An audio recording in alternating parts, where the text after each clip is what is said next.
Yes, people, the Old West was pure hell. But this was worse.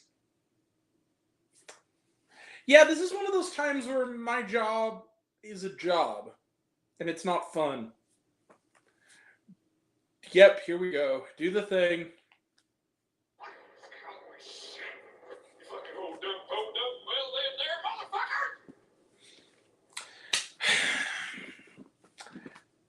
Hi, it's me, Grant, the movie and TV guy.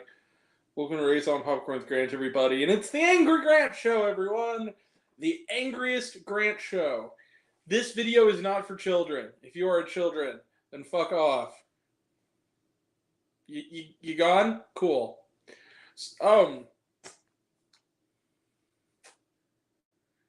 So we're here to talk about a movie, movies and TVs that we do here. Well, is it a movie or is it the first act of a movie stretched to 3 hours? In case you're wondering, it's the latter. So, Bor Horizon, an American Saga, Chapter 1, parentheses, Dear God, Shoot Me Now, is directed and co-written and produced and starring Kevin Costner. Although, tell that last one to Kevin Costner, because it sure seems like he took his sweet time to show up in his own movie. But then again, a lot of things took their sweet time to show up in this movie. Horizon, an American Saga Chapter 1, is about America, it's post-Civil War, and Native American stereotypes, ugly Native American stereotypes, are tormenting three particular sets of people. A frontier woman and her family. The frontier woman is played by Sienna Miller, who is way too good for this and is really trying to overcome the material here. Kevin Costner, who's a trader, an animal trader, who befriends a prostitute with a heart of gold, played by this movie's easy MVP, Abby Lee, and who is now in the care of a young child because her friend, Jenna Malone, and her husband, Michael Angarano, are killed by some low-life types, and they have to be on the run. This is not a spoiler. This is literally the setup. And then, in 2 hours in, even more characters. Ella Hunt and What's-His-Nuts from Prodigal Son are an English couple who are tea-sipping stereotypes and are also good actors wasted, who are on a wagon trail with the likes of Luke Wilson and Isabel Furman and Will Patton, all of whom are better than this. And none of these plots intersect just yet. They're all on their way to Horizon, and this is literally 3 hours of setup. It's a 3-hour pilot to a cinematic TV show that, if this was not my job to review these movies, I would never watch again. Let the slowest wagon ride ever begin and fuck the plot. Look, I'm going to come out with you this right now. Back to Black has been usurped.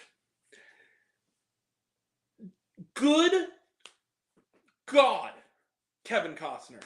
You left Yellowstone for this? Dude. Let's talk about racism, shall we? Yeah, I'm pissed. Yeah, I know. Wait to read the comment section for this one. I don't care. This movie is ugly, both in its physical look. It looks like a TV show. It is shot poorly. I have been to a lot of the landscapes where this was shot, including Utah.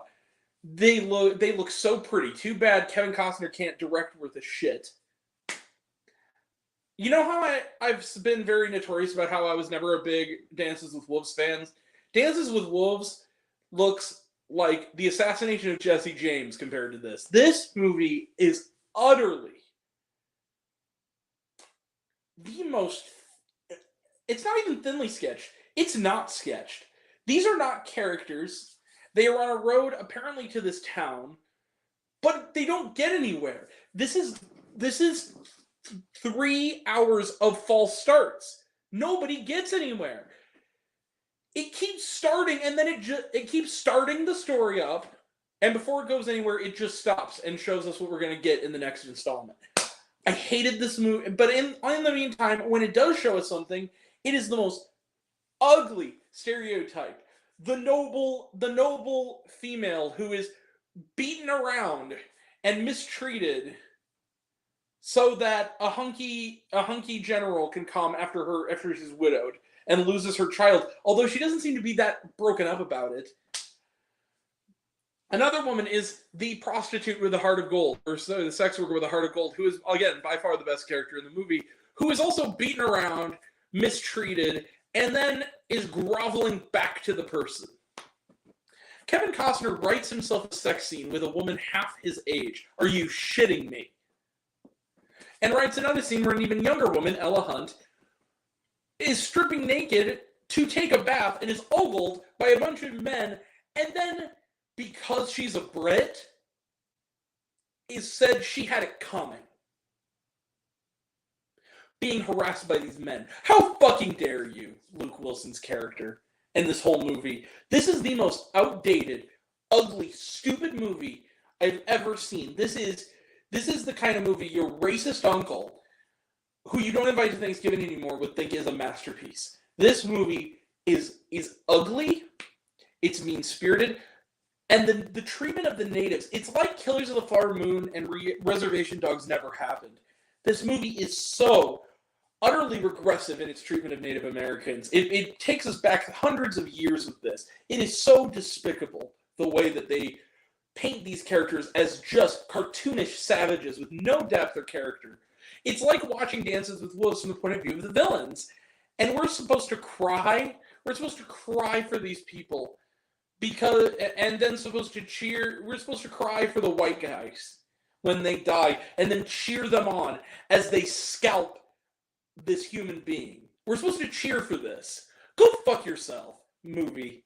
And then you expect me to pay for the privilege to come back in 7 weeks, no less, and see the next part of this piece of shit. And I'm going to, because it's my job. I have to see these movies. You don't. So I'm telling you right now, do not give this movie your money. Do not waste your time with Horizon. There are so many better movies in theaters right now. Even if you're a Kevin Costner fan. I love Kevin Costner. I don't know what the fuck he was doing with this. This is one of the most detestable films by a major studio I have seen this decade. I hated this movie. I utterly loathed this movie. It never ended. And it never went anywhere. And when, again, it filled that. It's dull. It's lifeless. Everybody is monotone. Nobody is interesting, again, except Abby Lee, who is the one person who's making a kind of effort to bring some life and humor to her character. Everything is so dreary and muddy and ugly. And I don't want to hear the argument of, that's what the Old West is like. I understand this. But there are ways to do this with nuance. I'll tell you about a movie that I saw recently, a month ago, in the theaters, that ate this movie's lunch with a fraction of the budget and a fraction of the runtime. The Dead Don't Hurt, the Viggo Mortensen movie, was about the hell of life on the frontier, and it did it so much better. It had heart, it had character, it had romanticism, it had a sweep to it. This movie is just drab and dull and uninteresting. There's no dimension to these characters. It's like being on the longest wagon ride imaginable with even worse company. I hated this movie with a passion. It is easily the worst film I have seen so far in 2024. Right in time for the midterm. It just barely squeaked by. This is the worst film so far of 2024. Outside of this second installment, which if so it'll be tied, I can't think of a worse movie coming out this year than this. This was utterly endless, uninteresting, and ugly. And I felt kind of gross sitting through it. I'm going to be real with you guys about it. This is Redeeming Love. This is The Girl Who Believes in Jesus. Or this is those movies. This is that. It's the kind of movie this is Nefarious. This is the kind of movie you give the worst of the year to. This movie. What a waste. What a waste of resources. I haven't even scratched the surface. All the way down to an end of the movie cameo by Giovanni Ribisi. Like, all these actors who are good. I mean, Danny Houston. even Kevin Costner himself. I don't get it. What attracted this talent to this material? Michael Rooker, who not only is a really great actor, but a really cool guy. I've met the guy. He's a really nice dude. What attracted these actors to this material? The only one who kind of fits here is Sam Huntington, because he's never been good. But everybody else is pretty good. Isabel Furman, Ella Hunt. Like, these are all good actors. What happened? This is just such a weird... Jenna Abby Lee, Michael Angarano, like all these actors that are so good in all the time. Did Kevin Costner just dangle the best paycheck ever in front of all of you? Was he doing it as a favor because you're friends with him? I don't understand this. I genuinely don't understand why anybody with talent would be involved in this. I really don't. This is baffling. And also, one final thing. Fuck you, David Zaslav. Okay, if you're going to release this movie and 3 more of these, you can release Coyote v. Acme. Go fuck yourself, Warner Brothers. And particularly David Zaslav. Yeah, you give this retrograde piece of garbage a marquee and $100 million budget, and you cancel Coyote versus Acme and Bad Girl. Go fuck yourself. I hated this movie. I hated this movie with passion. I tried to give it a chance. I heard the negative reviews. And I went in genuinely with low expectations, but with some level of, maybe I'm going to be the guy who likes this. I'm the guy who actually hated it more than most. I hated this movie. This was a dreary experience. And I am dreading the second one like nobody's business. Thank God $15 basically got me both tickets at the theater I saw this in. So I already have that locked in, and it cost me, I got to get tickets for both of them for the price of one. But this movie was detestable. I hated this movie. Yeah, Horizon: An American Saga, Chapter 1, or as I call it, Borizon: An American Slogga, Chapter 1, parentheses, Dear God, Shoot Me Now, gets middle finger of kindness. 0 stars. Go fuck yourself, Horizon. I hated this movie. And I just have a strict... And when it comes to the next ones, I'm, again, going to go in with an open mind. But this is the epitome of trying to polish a turd so it doesn't look as much like a piece of shit. And I don't think they're going to pull it off. I really don't. Fuck this movie. Anyway. But I'm going to go into the next 3 with an open mind. I have to. That's the only way I can be sane. Knowing I'm having to see them. So, yeah, this is the part where it feels like work. I'm going to be honest with you guys. This was a really dreary experience. Alright, anyway, moving on. 0 stars, middle finger of kindness. Let's close the book. Trailer trash. Let's talk some trailer trash. Flight Risk. This had a really good premise, and then I found out who was going to direct it, and I was like, yeah, I'm going to use rewards for this one. But the premise is actually not bad. It's like Mark Wahlberg, you know me, is like a pilot. They're trying to get this guy who's going to be like a witness who's testifying against a mobster, played by Topher Grace, and Michelle Dockery is the co-pilot, and then it turns out, oh wait, he's an assassin who's coming to whack Topher Grace, but he's the only one who can properly fly the plane, so they need him, and it's directed by Mel Gibson. That's the thing I'm worried about, because I don't like him either. So that, I'm sure there'll be some other element to that, but yeah. Deadpool and Wolverine, talked about it, looks good. Twisters, talked about it, looks good. Reagan, the Ronald Reagan movie, directed by Sean McNamara. I mean, is there anything more to say than it kind of looks like shit? Because it kind of looks like shit. It looks like it's a direct-to-video movie. Dennis Quaid, I love you, and I mean this from the bottom of my heart. Like I said to Chris Pratt in my Garfield review, take a year off. Let us miss you. Please. Trap. This is a new trailer. It looks good. I actually like how they showed how they're going to sustain this. They actually showed some new wrinkles to the plot, which I thought was kind of intriguing. They didn't give away too much, but they showed some, that's all I'll say, because I'm pretty sure it's not online yet. But yeah, it looks good.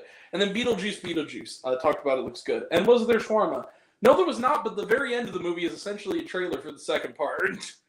But it's part of the movie itself. No. Oh, and that's the other thing. During the credits, they sing Amazing Grace. Yeah, go fuck yourself. Anyway, that song does not deserve to be in this. Anyway.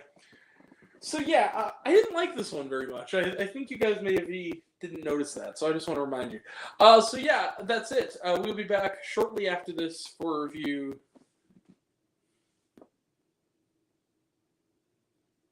Yeah. This is a this is